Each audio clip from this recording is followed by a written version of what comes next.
नमस्कार, स्वागत है आपका मनदीप महेंद्र शो में। 2 दिन से लगातार हरियाणा की राजनीति में बड़ी हलचल है और बात हमने पिछली वीडियो में भी की थी कि कुलदीप बिश्नोई जी के जो बागी तेवर, और अब इन चीज़ों से बात ऊपर चली गई है। बीजेपी प्रदेश अध्यक्ष मोहनलाल बड़ोली ने कहा है कि अब नोटिस दिया जाएगा, लेकिन कुलदीप बिश्नोई जी ने कहा है कि इनमें क्या रखा है, इन बातों में क्या रखा है। तो वरिष्ठ पत्रकार है महेंद्र सिंह। सर, कैसे हो आप? बढ़िया बढ़िया मनदीप जी, आप सुनाइए, आप कैसे? जी, क्या कदम हो सकता है जी कुलदीप बिश्नोई जी का, जो एक बगावती तेवर लगातार बीजेपी को दिखाते नजर आ रहे हैं? ये तो मनदीप जी थोड़ा मोटा मोटा नजर आ रहा है कि बगावत के तो पूरे मूड में है। अभी आसानी से समझौते के मूड में तो फिलहाल कुलदीप बिश्नोई नजर नहीं आ रहे हैं, क्योंकि अगर ऐसा होता तो फिर प्रदेश अध्यक्ष के बयान के बाद उनको चुप हो जाना चाहिए था। और वैसे भी बोले वो गैप लेके हैं, बहुत सोच समझ के बोले हैं। ऐसा नहीं है कि उन्होंने तुरंत ही रेखा शर्मा के बयान के ऊपर प्रतिक्रिया दे दी थी। लेकिन विकल्प आज की तारीख में कुलदीप बिश्नोई के पास कई हैं। एक विकल्प तो यही है कि कोई बीच में मान मुनव्वल करे कोई, और वो मान जाए, उधर से रेखा शर्मा का कोई बयान आ जाए, इधर से कुलदीप बिश्नोई का कोई बयान आ जाए, सब गुडी गुडी हो जाए, बात खत्म। लेकिन अगर ये होता तो फिर बात इतनी नहीं बढ़ती। अब उसके आगे बात बढ़ती हुई नजर आ रही है। अब विकल्प यही है कि ये क्या कांग्रेस में वापसी करेंगे, या फिर एक बार उन्होंने कांग्रेस से अलग होकर जो राह चुनी थी अपना एक अलग दल बनाने की, क्या उस दिशा में जाएंगे। ये तमाम कयासबाजी है, और इस कयासबाजी के आधार पर हम लोग इसके बारे में जरूर बात कर सकते हैं कि किस चीज का हरियाणा की राजनीति के ऊपर, कुलदीप बिश्नोई की राजनीति के ऊपर, अन्य दलों की राजनीति के ऊपर क्या असर पड़ेगा। अगर वो कांग्रेस में जाते हैं तो कांग्रेस को क्या असर पड़ेगा, बीजेपी को क्या असर पड़ेगा, नई पार्टी बनाते हैं तो फिर उसका असर क्या होगा। जी, मेन ये बात है सर, अगर बीजेपी में रहते भी हैं, चलो जो मनमुटाव है वो दूर हो भी जाता है, लेकिन वो बात नहीं रहेगी। और जो बीजेपी में कुलदीप बिश्नोई जी सोच रहे थे कि उनको बड़ा कोई पद मिलेगा, कुछ इच्छाएं पूरी होंगी, तो वो चीज़ हो नहीं रही है। लगातार खुडे लाइन है। कांग्रेस में जाते हैं तो हुड्डा साहब है वहाँ पे, तो कोई इसके अलावा अगर अपनी पार्टी बनाते हैं, वो पहले भी बना चुके हैं, लेकिन जो 7% वोट बैंक है, लगातार कुलदीप बिश्नोई ने वीडियो में जिक्र भी किया है, तो जो साइलेंट वो बता रहे हैं, तो ऐसा भी हो सकता है कि वो एक दबाव की राजनीति करें। अब कोई ऐसा सम्मेलन बुलाए, एक ताकत दिखाएं, रैली वगैरह करें, कुछ ऐसा कर सकते हैं बीजेपी में रहते हुए। मनदीप जी, इस बात के लिए जाना जाता है कुलदीप बिश्नोई को कि उन्होंने हमेशा गलत समय पे गलत फैसले लिए हैं। उन्होंने गलत फैसले लिए, जब कांग्रेस सत्ता में आई तो वो कांग्रेस से अलग हो गए। फिर उन्होंने गलत फैसला लिया बीजेपी के साथ गठबंधन करने का, क्योंकि जब बीजेपी को उनकी जरूरत थी बीजेपी ने उनका खूब इस्तेमाल किया। बड़े बड़े ये जो बीजेपी के नेता, आज कोई मंत्री बना हुआ है, कोई और केंद्र में मंत्री है, ये कुलदीप बिश्नोई की हाजिरी मारते थे, क्योंकि हरियाणा में बीजेपी को स्पेस चाहिए था। हरियाणा जनहित कांग्रेस ने बीजेपी की खूब मदद की है, उस गठबंधन की वजह से बीजेपी ने रास्ता बनाया है। लेकिन दुर्भाग्यपूर्ण स्थिति कुलदीप बिश्नोई के साथ ये हो गई कि वो लोकसभा का चुनाव हार गए। अब लोकसभा का चुनाव हारते ही मुझे याद है कि सबसे पहले उनके ऊपर निशाना साधने की जो पहली कोशिश की थी वो थे अनिल विज। उन्होंने बार बार कुलदीप बिश्नोई पर निशाना साधा, और धीरे धीरे लोकसभा इलेक्शन से लेकर विधानसभा इलेक्शन आते आते जब बीजेपी को यह लग गया कि हम अपने दम के ऊपर हरियाणा में सरकार बना सकते हैं, हमें कुलदीप बिश्नोई की जरूरत नहीं है, तो बीजेपी ने गठबंधन तोड़ लिया और उनका फायदा उठाते हुए बीजेपी हरियाणा की सत्ता में पहली बार काबिज हुई। तो ये स्थिति है, ये इतिहास है। फिर उसके बाद जब बीजेपी सत्ता में थी तब वो कुलदीप बिश्नोई कांग्रेस के भीतर आ गए। जब कांग्रेस का थोड़ा माहौल बनने लगा तो फिर वो बीजेपी के अंदर चले गए। लेकिन बीजेपी जीत गई, लेकिन वो नहीं जीत पाए, उनके परिवार से कोई नहीं जीत पाया। तो हर बार उनका फैसला गलत ही साबित हुआ है। जो राजनीतिक गुणा भाग है ना, मतलब उनका कहना है किस्मत उनका साथ नहीं दे रही कभी भी उनके फैसलों में। तो इस बार क्या उन्होंने कैलकुलेशन लगाई है? क्योंकि ये तो उनको भी पता होगा कि ये जो दबाव की राजनीति ये बीजेपी में काम नहीं करती है कि आप कोई मजमा जोड़ के रैली जोड़ के ये दिखा देंगे और बीजेपी शायद झुक जाएगी। अब तक तो हाल फिलहाल की राजनीति में बीजेपी का जो स्टाइल रहा है वो देखने को नहीं मिला है। लेकिन इस बात का अंदेशा निश्चित तौर पर बीजेपी को होगा कि अगर कुलदीप बिश्नोई बीजेपी छोड़ते हैं, बीजेपी में बगावत करते हैं तो नुकसान होगा। और नुकसान का मैं एक आंकड़ा आपको देता हूं कि हरियाणा में आज बीजेपी सत्ता में है और कांग्रेस विपक्ष में है। अंतर सिर्फ 0.5% वोटों का है, 0.5% वोटों का। अगर कुलदीप बिश्नोई आप मानिए कि 7% वो दावा करते हैं, 7 की बजाय 6 हो, 6 की बजाय 4 हो, 5 हो, 1% भी मान लीजिए, अगर 1% भी वोट उनके इधर से उधर जाने से प्रभावित होते हैं तो ये तो खेल पलट जाएगा। और ये चीज बार बार है ना कांग्रेस में हुई है। कांग्रेस से नेता जाते रहे, हर बार कांग्रेसियों को लगा कि ठीक है इसके जाने से तो फायदा ही होगा, इसके जाने से तो फायदा ही होगा। ये हरियाणा कांग्रेस के नेताओं ने भी कई बार ये बात कही, खुद राहुल गांधी भी यही मान के चलते हैं। लेकिन सच्चाई ये है कि पूंजी में से भी कांग्रेस लगातार घट रही है। एक कार्यकर्ता भी छोड़ के जाता है तो आपको उससे नुकसान होता है। अब अगर बीजेपी में ये होता है तो नुकसान है। सबसे बड़ा नुकसान तो आपका आदमपुर में ही हो जाएगा, हिसार में हो जाएगा। और एक कम्युनिटी, कम से कम एक कम्युनिटी तो पक्का कुलदीप बिश्नोई के साथ बहुत अच्छे से बाउंड है। उसके अलावा उनका जो प्रभाव क्षेत्र है वो करनाल का प्रभाव क्षेत्र है, उनके परिवार का प्रभाव क्षेत्र, थोड़ा बहुत उनका प्रभाव आज की तारीख में भी फरीदाबाद की साइड माना जाता है, हिसार है ही उनका। तो अगर ऐसा कुछ होता है, अगर ये कांग्रेस में जाते हैं तो फिर कांग्रेस में दिक्कत वही रहेगी कि फिर उनकी नीति रणनीति क्या होगी। क्या वो भी एक अलग से फिर से वो एक धड़ा बन के कांग्रेस के भीतर जाएंगे, फिर से मुख्यमंत्री पद का दावा करेंगे, या फिर एक बार जब वो वापस कांग्रेस में आए थे तो उन्होंने सबसे पहले भूपेंद्र सिंह हुड्डा से जाके मुलाकात की थी और आपस में उन्होंने वो हलवा वगैरह भी खाया था और बड़ी अच्छी अच्छी बातें हुई थी, लगा था कि सब कुछ सही हो गया। क्या वो होगा? या फिर जिस तरह से ब्रिजेंद्र सिंह कांग्रेस में आए हैं उन्होंने अपनी एक अलग राह चुनी है, उन्होंने अपना एक तरीका चुना है, ये भी एक तरीका हो सकता है। कांग्रेस में सब कुछ हो जाता है, कांग्रेस में ये खप जाता है, चलता है, तो ये भी हो सकता है। एक नई पार्टी भी हो सकती है कि भाई यूं मान के चले कि भाई मैं तो है ना चुनाव तक अपनी राजनीति को खींचूंगा, चुनाव के मौके पर देखा जाएगा कि मैं अकेले चुनाव लड़ूंगा, मैं बीजेपी के साथ गठबंधन करूंगा, कांग्रेस के साथ करूंगा, या कुछ और हरियाणा के अंदर एक नई तरह की राजनीति होगी। ऐसा भी हो सकता है महेंद्र जी कि भजनलाल परिवार एक हो जाए तो एक नई पार्टी का गठन हो जाए, कुछ ऐसा हो सकता है? हाँ, ये क्यों नहीं हो सकता, बिल्कुल हो सकता है। क्योंकि भजनलाल परिवार में है ना, बेशक अलग अलग पार्टियों में हो दोनों भाई, वो उस तरह की कभी खटास नहीं है इन दोनों में, वो कभी एक दूसरे के खिलाफ बोलते नहीं है, यहां तक कि एक दूसरे के खिलाफ चुनाव प्रचार तक नहीं करते हैं। तो वो पारिवारिक कोई खटास नहीं है, बस ठीक है कि अलग अलग पार्टी में है, अपनी अपनी राजनीति कर रहे हैं। तो ये भी शायद संभव है अगर ये कोई बात हुई होगी। लेकिन उनके जो समर्थक हैं, बहुत सारे लोग सलाह दे रहे हैं उनको, 2 सलाह दे रहे हैं, 3 सलाह दे रहे हैं कि भी बीजेपी में ही आप बातचीत कीजिए, सब कुछ ठीक चल रहा है और इंतजार कीजिए, बीजेपी में ही सुनहरा भविष्य है। दूसरा कि भी वापिस संघर्ष का रास्ता चुनिए, आप अपनी पार्टी बनाइए। अभी एक ताजा एग्जाम्पल इस देश के सामने है, तमिलनाडु में थलपति विजय ने नई पार्टी बनाई मात्र 2 साल में। इतने बड़े स्टेट में, इतने कॉम्प्लेक्स स्टेट में वो सत्ता की दहलीज पर पहुंच के मात्र 2 साल में। और कुलदीप बिश्नोई तो कितनी बार सांसद रहे हैं, विधायक रहे हैं, उनके पास एक बहुत बड़ी लेगेसी है। अगर वो अपने अनुभव का इस्तेमाल करते हैं, अपनी गलतियों से सीखते हैं, अगर वो इस दिशा में जाते हैं तो ये कोई बड़ी बात नहीं है कि कुछ ना कुछ तो उलटफेर करने में वो सक्षम है।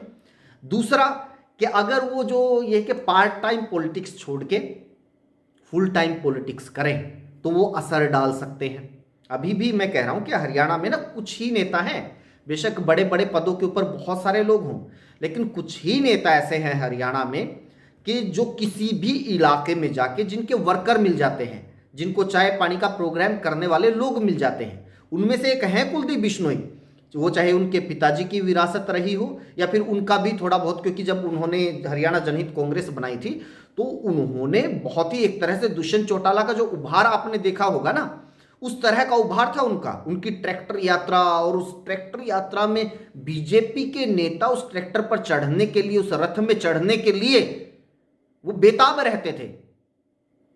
तो वो उन्होंने देखा है, क्या इस दिशा में जा सकते हैं। एक फिर ये है कि भाई राजस्थान के ऊपर भी उनकी नजर है, मैं बताऊं। बिल्कुल, ये एक चर्चा भी है सर, क्योंकि जो अब राजस्थान के पूर्व मुख्यमंत्री गहलोत का जन्मदिन था तो उन्होंने उनको पुराना मित्र बताया, कहा कि ये पिताजी के टाइम अच्छे सहयोगी रहे हैं और साथ में कई फोटो शेयर की है। तो ये भी एक चर्चा का विषय बना हुआ है कि कहीं राजस्थान की राजनीति भी कर सकते हैं जी। हाँ, ये भी एक संभावना है कि भी क्योंकि नेक्स्ट टू नेक्स्ट ईयर शायद वहाँ पे चुनाव हैं और उनके परिवार का बैकग्राउंड रहा है, उनके परिवार की पैठ भी रही है, राजनीतिक पैठ भी रही है राजस्थान के भीतर। तो शायद मुझे लग रहा है कि उस दिशा में भी वो सोच रहे हो कि भाई हरियाणा कांग्रेस में तो बहुत सारा हो गया है उनका, कई तरीके के विवाद हो गए हैं, कई तरीके के राजनीतिक दुश्मन भी है। हालांकि राजनीति में कोई दुश्मन नहीं होता, कोई पक्का दोस्त या दुश्मन नहीं होता, पल पल में यहाँ रिश्ते बदलते रहते हैं। लेकिन जो उस तरह का कॉम्प्लेक्स सिचुएशन, उस तरह की मतलब विवाद उनका राजस्थान में नहीं है। अगर वो उस तरफ कोशिश कर रहे हैं तो ये भी उनके सामने एक विकल्प है। लेकिन ये तमाम चीजें अभी भविष्य के गर्भ में है मनदीप जी, क्योंकि अभी क्या है कि इलेक्शन बहुत दूर हैं और अभी हाल फिलहाल अभी 5 राज्यों के जो नतीजे आए हैं उसमें भी ये लग रहा है कि बीजेपी बहुत डोमिनेट कर रही है, बीजेपी स्पेस नहीं दे रही है। बेशक केरल के अंदर कांग्रेस जीत गई और कांग्रेस केरल के अंदर इसलिए जीत गई क्योंकि वहां बीजेपी मुकाबले में नहीं थी, वहां पर वामपंथियों की सरकार थी और वहां पर कांग्रेस और वामपंथी उनको लगभग एक जैसा ही माना जाता है कि भी लोगों ने एक चेंज के लिए कि भी ठीक है इस बार इनको देख लेते हैं। तो वहां पर कोई ऐसा इनके बीच में कोई बहुत बड़ा टकराव या बहुत कांटे का मुकाबला नहीं था, तो वहां पर कांग्रेस जीत गई। लेकिन बाकी जगहों के ऊपर कांग्रेस की जो गत हुई है उसको देखते हुए क्या वो कांग्रेस में जाने का रिस्क लेंगे, ये अपने आप में बहुत बड़ा सवाल है। लेकिन मैं फिर कह रहा हूं कि एक थलपति विजय का ऐसा मुद्दा, एक ऐसी मतलब उम्मीद की किरण बहुत सारे नेताओं को नजर आई होगी जो चाहते हैं मुख्यमंत्री बनना। क्योंकि देखिए कुलदीप बिश्नोई जिस परिवार से आते हैं उनके लिए विधायक यहां तक कि सांसद बनना भी है ना, मतलब कोई उनको ना किक नहीं देता है। कम से कम मंत्री के ऊपर उनको ये लगेगा कि भी हाँ मेरी कुछ आज हैसियत है सरकार के भीतर। तो ये उस परिवार से आते हैं, क्योंकि मुख्यमंत्री जिस परिवार से रह जाए तो वो अपने आप को बहुत ऊंचा मानने लगते हैं। वो जिस पावर को जो एंजॉय कर चुके हैं, जिस कमांड सिचुएशन में वो रह चुके हैं, अगर उसके बाद उन्हें मतलब एक विधायक तक या फिर अब तो वो विधायक भी नहीं है, कोई पदाधिकारी भी नहीं है, बड़ा कोई पद भी नहीं है उनके पास, इस सिचुएशन में हो तो वो असहज होना उनके लिए लाजमी है और इसी सिचुएशन ने उनको असहज कर दिया है। जी महेंद्र जी, मेरा एक विचार ये भी है कि अगर ये अलग से पार्टी बनाते हैं तो इनके पास भी जैसे जेजेपी है, इनेलो है, तो इनके ऐसे ही भजनलाल परिवार के पास भी कुलदीप बिश्नोई, उनका लड़का भव्य बिश्नोई, साथ में चंद्रमोहन बिश्नोई, रेणुका बिश्नोई, तो काफ़ी लोग ऐसे हैं जो अपनी सीटों पे ठीक ठाक काम कर सकते हैं। टाइम, आपने टाइम बाउंडिंग की बात की, तो टाइम बहुत है इनके पास, क्योंकि चुनाव अभी हुए हैं हरियाणा में, अगले चुनाव 29 में है। तो अगर ये मेहनत करें तो एक अच्छा दबदबा दोबारा से कायम कर सकते हैं। दूड़ाराम भी इनके एक्सटेंडेड फैमिली से हैं जी, वो भी उनकी फैमिली से ही हैं। अच्छा, एक तो 2 विधायक हो जाएंगे। नलवा से जो विधायक वो इनके बहुत करीबी हैं, वो मतलब यूँ मान के चलिए कि बहुत पुराने इनके पारिवारिक वो हैं, वो मतलब एक इशारे पे वो इस्तीफा भी दे सकते हैं। रणधीर पनियार, हाँ जी जी जी, ठीक है।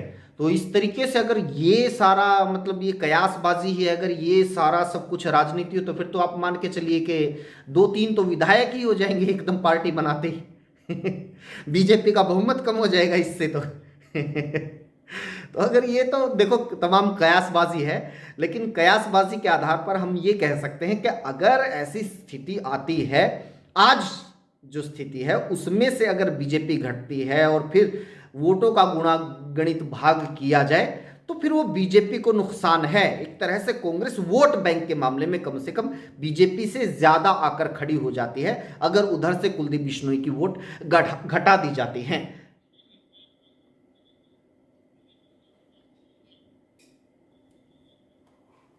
हाँ, ये जो है ना जाट नॉन जाट वाली जो टर्म है, ये मतलब चौधरी भजनलाल की राजनीति से ही शुरू हुई थी।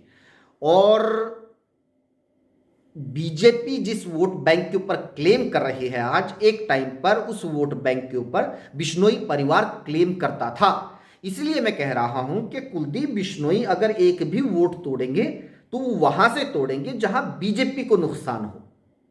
तो इसीलिए मैं कह रहा हूं कि अगर ऐसा होता है तो बहुत नुकसान हो सकता है। लेकिन फिर वही है कि अभी बहुत दूर है इलेक्शन, अभी बहुत टाइम बचा हुआ है, उससे पहले बहुत सारे इलेक्शन होने हैं। अभी जो इलेक्शन हुए हैं, मोरार जो आज बीजेपी का जितना हाई होगा, फिर आने वाले चुनाव में जिस तरह से अभी नजर आ रहा है, एक जो ना सामने दिखती हुई सफलता दिखाई देती है कि भी हाँ वहाँ तो बीजेपी जीत ही जाएगी, क्योंकि और राज्यों में भी जो विपक्षी हैं, कांग्रेस है, उनकी कोई उस तरह की वाव टाइप की तैयारी नजर नहीं आ रही है। तो अभी बहुत कुछ भविष्य के गर्भ में है। अगर यहाँ से कोई चैलेंजिंग सिचुएशन में आना चाहता है, कोई चैलेंज लेना चाहता है, और कुलदीप बिश्नोई को लगता है कि हाँ मैं ये ले सकता हूँ, क्योंकि उन्होंने लिया था एक टाइम पे, बेशक वो सफल नहीं हुए लेकिन चैलेंज वो ले चुके हैं इस तरह का। तो क्या, क्योंकि वो सत्ता छोड़ के ही तो आए थे जब कांग्रेस की सत्ता आ गई थी। जब डिप्टी सीएम उनके भाई को बनाया गया था तो उनको भी अच्छा पद मिल सकता था, केंद्र में मंत्री वगैरह का पद उनको मिल सकता था। लेकिन वो उस सिचुएशन को छोड़ के, एक मतलब है ना, सत्ता की थाली को लात मार के उन्होंने संघर्ष का रास्ता चुना था। तो क्या अब वो करने की स्थिति में है, करने के मूड में है, ये तो वो ही बताएंगे। जी महेंद्र जी, इसमें जैसे जब ये बीजेपी में शामिल हुए थे कुलदीप बिश्नोई जी, तो लोगों की बयानबाजी थी, जब आदमपुर उपचुनाव हो रहा था तब लोग कह रहे थे कि ईडी के डर से आया है, जांच के दायरे में है, बीजेपी इनको छोड़ेगी नहीं। तो कहीं ना कहीं ये दबाव भी रहते हैं नेताओं पे।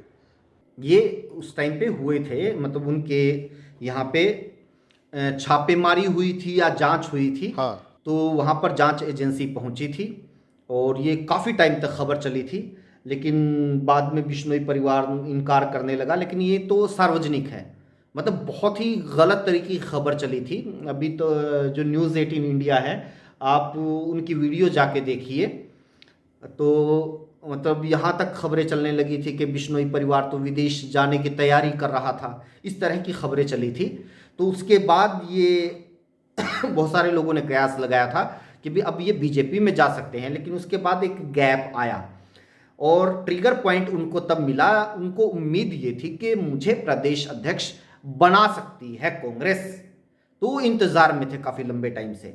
लेकिन चौधरी उदय भान को कांग्रेस ने प्रदेश अध्यक्ष बना दिया। फिर उसके बाद वो नहीं रुके, फिर उन्होंने फटाक से राज्यसभा का चुनाव आया, क्रॉस वोटिंग की, अपनी पार्टी से विधायक पद से इस्तीफा दिया और फिर उपचुनाव हुआ, बेटे को उपचुनाव लड़ाया। उम्मीद ये थी कि भी इतने बड़े कद के नेता अगर बीजेपी में जा रहे हैं, एक इतना बड़ा परिवार बीजेपी में जा रहा है, तो उन्हें मनोहर लाल खट्टर से उम्मीद ये थी कि उनके बेटे को कम से कम मंत्री तो बनाएंगे ही। और मंचों से कई बीजेपी नेताओं ने ये इशारा भी किया था वोट लेने के लिए। और भव्य बिश्नोई की उस टाइम पर जीत की एक बड़ी वजह ये थी कि ये इशारा था कि ये तो है ना फटाक से मंत्री ही बनेगा।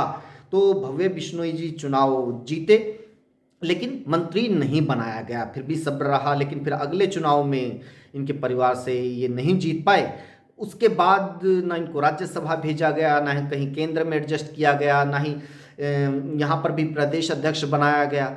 तो फिर उसके बाद जो एक परिवार, मैं फिर कह रहा हूँ कि एक पावर, इन्होंने मुख्यमंत्री पद की पावर एंजॉय की है इस परिवार ने, उस कमांड सिचुएशन में ये परिवार रहा है। अगर वो परिवार बिल्कुल हाशिए पर चला जाए तो फिर या तो आप रिटायरमेंट ले लो, नहीं तो बेचैनी होना ये लाजमी है। और ये बेचैनी है आज की तारीख में। अब ये बेचैनी बगावत का रूप लेती है, ये बेचैनी क्या संघर्ष का रूप लेती है, ये बेचैनी क्या कोई क्रांति का रूप ले लेती है, या कोई नई लकीर खींच देती है, ये तो कुलदीप बिश्नोई किस तरह की नीति रणनीति के साथ आगे बढ़ते हैं, क्या फैसला लेते हैं, इसके ऊपर बहुत कुछ निर्भर करेगा। जी, मनोहर लाल खट्टर जी से जब पत्रकारों ने पूछा तो उन्होंने ज़्यादा कुछ नहीं बोला, उन्होंने कहा कि बातचीत जारी है, तो शायद मनोहर लाल खट्टर जी इसमें मध्यस्थता कर भी सकते हैं। हाँ, क्योंकि देखो कई बार ऐसे होते हैं, कई मसले ऐसे होते हैं जहाँ पर मनोहर लाल खट्टर की भूमिका बहुत अहम हो जाती है। और कई बार होता भी ये है कि कुछ लोग ऐसी सिचुएशन खड़ी करते हैं, वो नायब सिंह सैनी के स्तर के ऊपर नहीं मानते। मनोहर लाल खट्टर जब उनसे बात करते हैं तो वो तब जाके कुछ ना कुछ नरम पड़ते हैं। अनिल विज का उदाहरण हमारे सामने है। तो ये भी हो सकता है क्योंकि शायद केंद्र में किसी तरह की कोई अटैचमेंट चाहते हों। अगर क्योंकि उधर से कोई अटैचमेंट होती है, उधर से कोई आश्वासन मिलता है, तो फिर वो ज़्यादा बड़ा है। जी, धन्यवाद सर बातचीत करने के लिए। तो वीडियो को ज़्यादा से ज़्यादा आप लोग शेयर करें, और जो कुलदीप बिश्नोई और बब्बर शेर का जो कल एक वीडियो आया था, तो आपकी क्या कुछ राय है, कमेंट है, क्या कुलदीप बिश्नोई को अब करना चाहिए, वो भी एक बार कमेंट के माध्यम से ज़रूर बताएं। धन्यवाद।